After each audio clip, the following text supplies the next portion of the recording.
Hey everyone, it's Restless Gardener here today. I think I'm going to try a little bit of a different format right now. Never really did an intro about me or my channel, so I'm just going to start out today's video, which is going to involve plants, telling you a little bit about myself. So, I just started this channel in January of 2022, called The Restless Gardener because I am restless. I don't just like gardening, I like lots of stuff, and I felt like my interests were too many to start a channel on YouTube about one thing. So the restless part of me was about hiking, and I did start my channel out as with hiking videos because that was January and couldn't really do much gardening.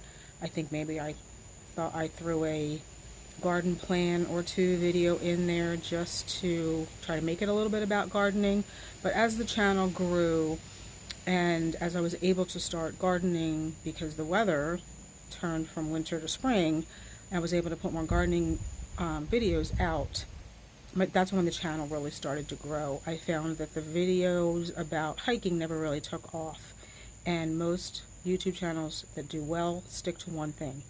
So as my channel grows, I'm going to just stick to the gardening videos and continue to show you them. As many of you may have noticed, if you watched my videos before, I often reference the nursery that I work at. So that is currently what I'm doing. I work at a plant nursery locally, not a big back store. It's a family-owned nursery. So that's kind of how I'm trying to start my new career, I guess, in horticulture. I like it there. It's not perfect, but no job is perfect. And I'm trying to grow my channel as a part of my career change as well. I garden in zone 7A, 6B, 7A, depending on the year. I am about, I guess it's about 40 miles northwest of Philadelphia. So it's bordering suburban, rural, kind of. I would not call where I live, it's not a development, it's not a subdivision, although there are newer houses on the street that I live on. It's pretty established. I guess you could call it a neighborhood. I guess I have a very strict idea of what a neighborhood is, and houses very close with sidewalks, and that's not what this is. I mean, there's a farm down the street with horses and chickens and sheep. People across the street from me have horses, so I don't consider this suburban. I don't consider it a neighborhood. It's just a house with streets with houses on it, really. Our house is the newest house on this street. Most of the other houses around me have been here for anywhere, I would say, from 20 to 50 years. This was just an empty lot that was developed in 2014. We were looking to leave our townhouse and found this, and what we liked about it was it had some land. Not a lot. It's 1.25 acres, but it's enough.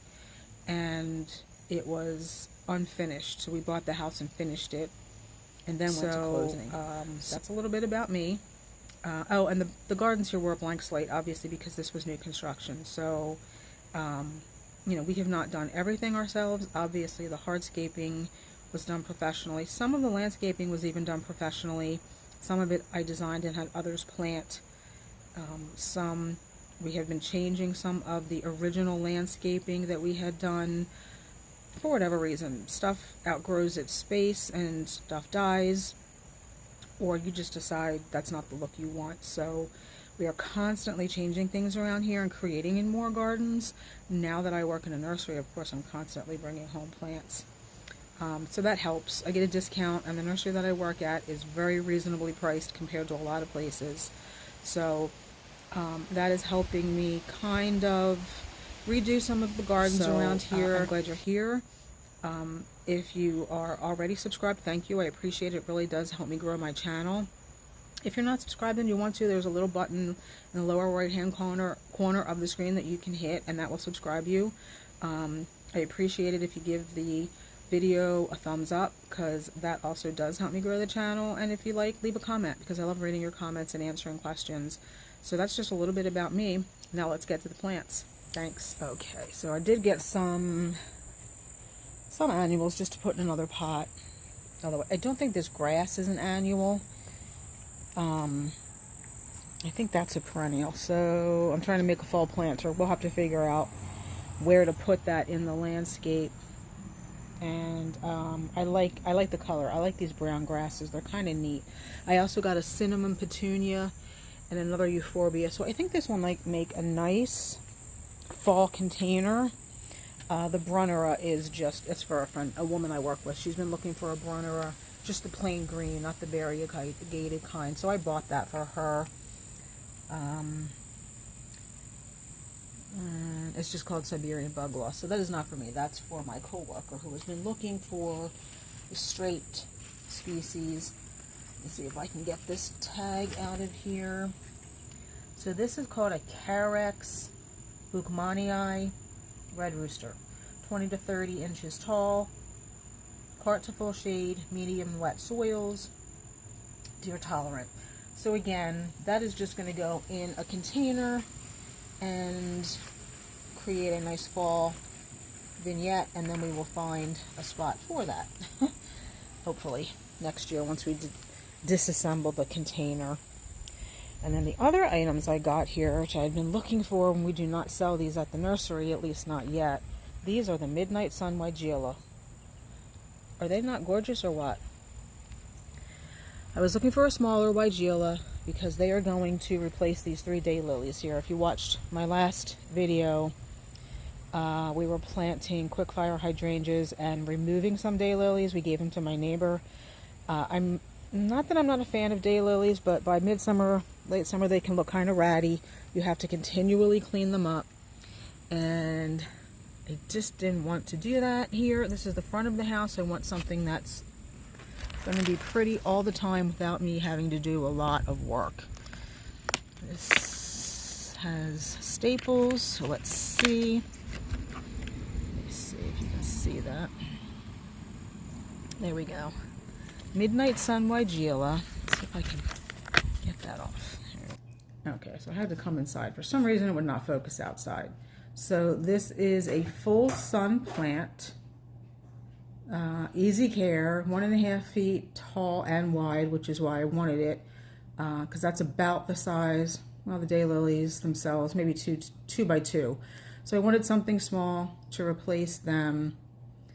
This is a spring bloomer, and it is pretty much easy care. It says adaptable to most soil. That's as long as it's well drained, and up front there, this will be well drained. So let's see what the picture on the front looks like.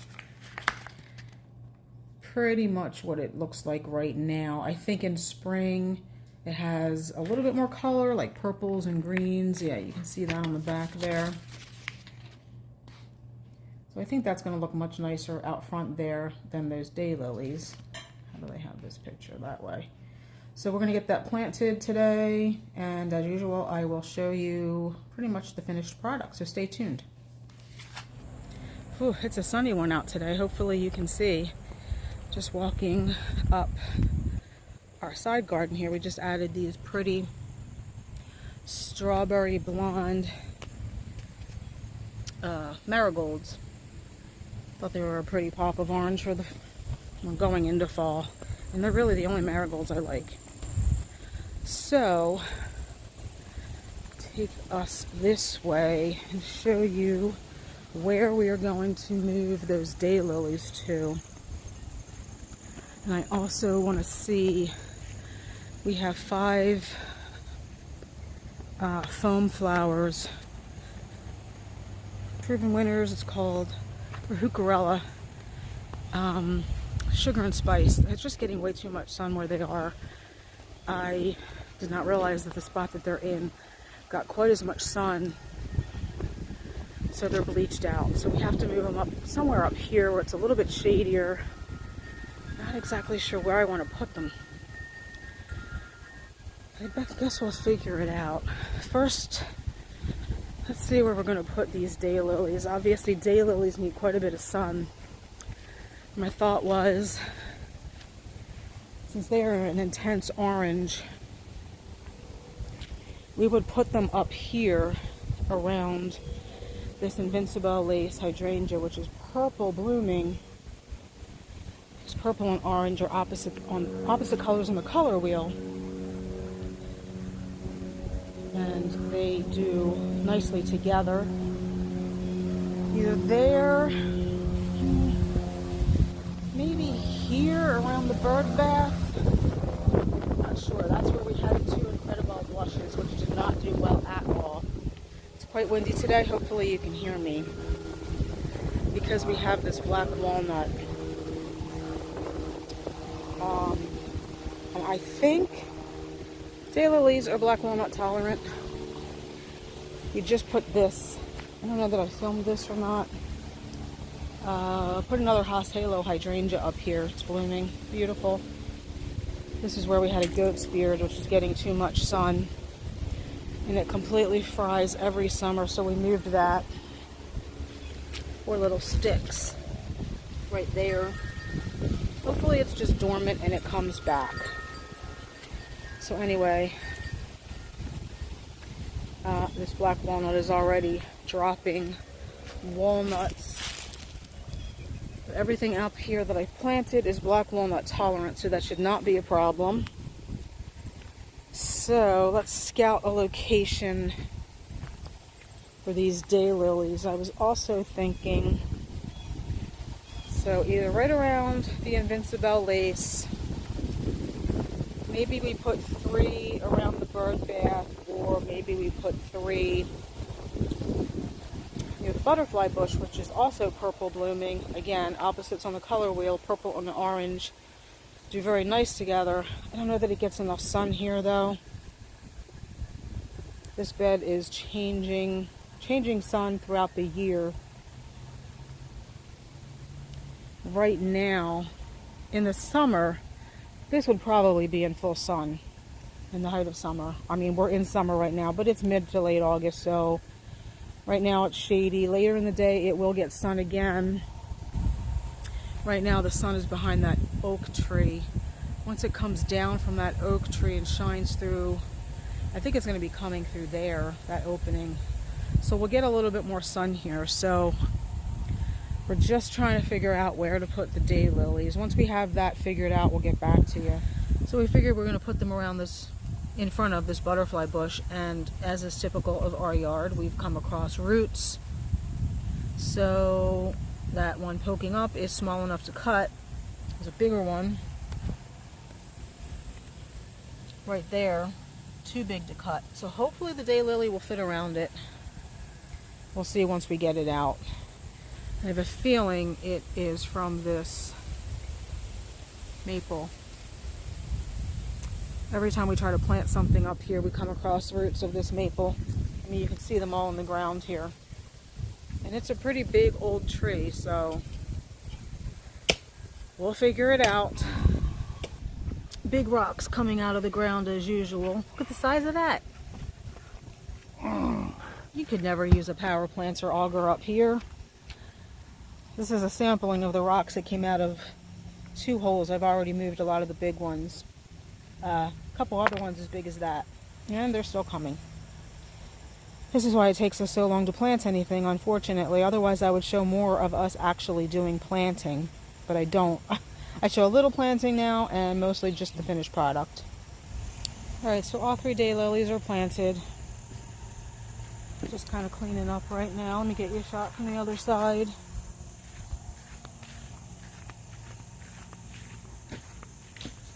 So, they don't look bad. Not from this angle. I don't like them looking from the other angle. But we'll live with that. And as always, we plant everything with biotone starter. Everything except annuals. Especially transplants, we use that. Since that shocks everything a little bit more. So now we're going to go down to the front yard and put the Midnight Sun Weigelas in. So I'll meet you down there. Okay, project finished. We got the 3 Midnight Sun Weigelas in. I think it looks so much better than those 3 daylilies. It just adds a touch of color because everything up here was green. And I think the Midnight Sun looks great against the lighter green foliage of the PGAM rhododendron. So I kind of think they play off of each other a little bit, which looks great. We got the container planted with the euphorbia, the cinnamon petunias, which are kind of turned inwards right now, and that pretty, I don't know, sedge, the one that looks, it's kind of like firefox, but it's not. I can't remember what it's called, but it's like a brownish sedge. This is really a fall container. We'll find a spot for the sedge in the spring, but I think it turned out well. I wish you could see the petunias. I'm not sure why they're turned in, but there it is. Cinnamon colored petunia, absolutely beautiful. So another project done. The only thing we didn't get done, my flip-flops are squeaking, is we didn't get the foam flowers moved. You see what I mean by they're bleached out. This one's even burning up. We just didn't have time. It's already about 6:30. So we'll have to move those. It's not going to get done tomorrow or Sunday. Hopefully someday this week. It's going to be cooler because they really need help. Once they start to burn, then they start to go south really quickly. I mean, they weren't burnt last time I checked out here just a couple of days ago, so they really need to move. And I think I'll put, I'm not sure, 2 or 3 Firelight Tidbit hydrangeas in here again, so we have some consistency, since I have the 2 Firelight Tidbits just around the corner. So, like I said, another project done. I hope you enjoyed this video. If you did, please give it a thumbs up. Thanks for watching, and I'll see you in the next one. Bye.